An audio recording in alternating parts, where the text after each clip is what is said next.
Ay mga lods, naglinis ako ng ano ngayon. Linisan ko yung kawayan na palit ko doon sa ano namin, sa gate namin dahil sira na.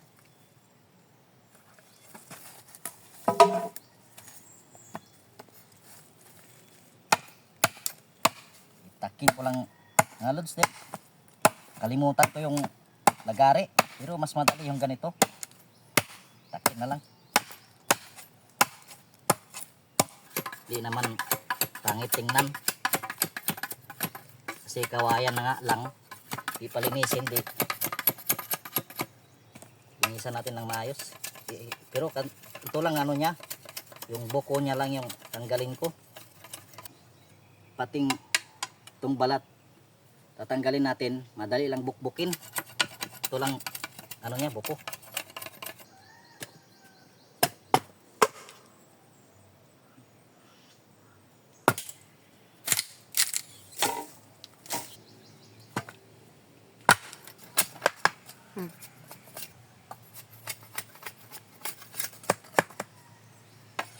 Kailangan to yung gilid-gilid guys, kasi matalim to pag ano, madali grabe makasugat, parang blade.